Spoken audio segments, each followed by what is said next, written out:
Assalamu alaikum. So children, up till now we have discussed that how Martin Luther King Jr. was fighting for the rights of the Negroes, for the rights of the black peoples.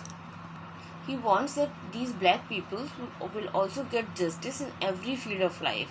They also enjoy the same rights as the white peoples were enjoying, as the other peoples were enjoying. Okay, now let's move further. We will start today from here. I am not unmindful that some of you have come here out of great trials and tribulations. Great trials and tribulations means बहुत ज़्यादा परेशानियों से. Some of you have come fresh from narrow cells. Some of you have come from areas where your quest for freedom left you battered by the storm of persecution. Persecution means treating somebody very badly, and staggered by the winds of police brutality. You have been the veterans of creative suffering. Veterans means experienced people. Okay? Veterans means experienced people. Continue to work with the faith that unearned suffering is redemptive. Go back to Mississippi. Go back to Alabama. Go back to Georgia. Go back to Louisiana. Go back to the slums and ghettos of our northern cities, knowing that somehow this situation can and will be changed. Let us not wallow in the valley of despair. Wallow means to be entrapped. Okay. So here Martin Luther King wants to say that yes, I agree that some of you have undergone lot of sufferings. Means you are facing lot of troubles in your life. Some of you have been jailed for no faults of yours. Some of you have experienced brutalities of police for demanding justice and freedom.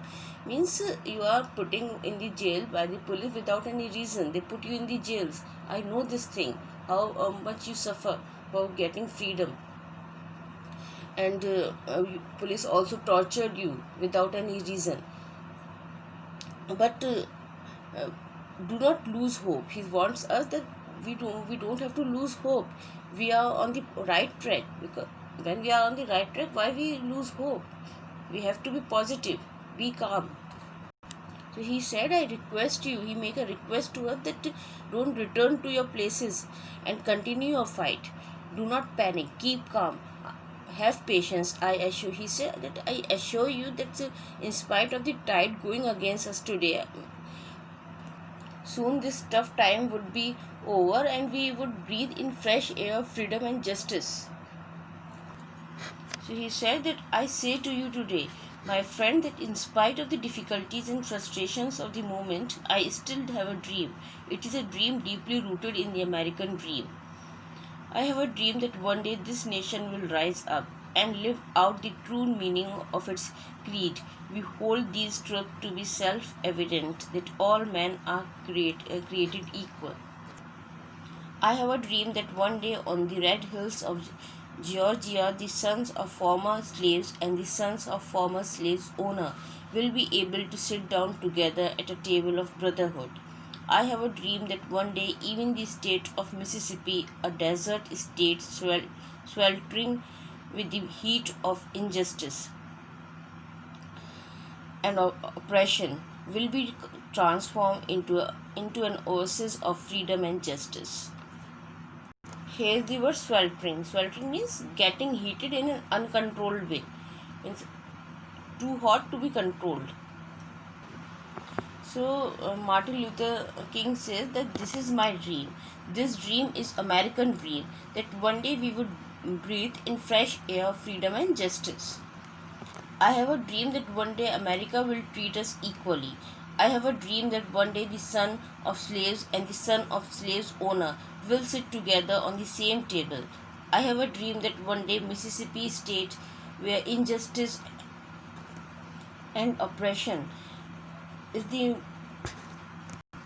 most against the Negroes, will one day become the fountain of freedom and justice. So he hoped that one day it will definitely happen that the son of slaves and the son of the owner will sit together and on the same table. One day we will breathe in the fresh air of freedom and justice. He also hoped that the injustice that would be faced by the peoples in the Mississippi, by the Negroes that are settled in Mississippi, would be over. One day they will also get justice, and they will also be treated like other peoples equally. Okay, so this is his dream. This is the dream of Martin Luther King Jr. I have a dream that my 4 children will one day live in a nation where they will not be judged by the color of their skin but by the content of their character. So Martin Luther King have a dream that one day his children will not be rejected because they are black, but would be accepted because of their integrity and quality. Okay.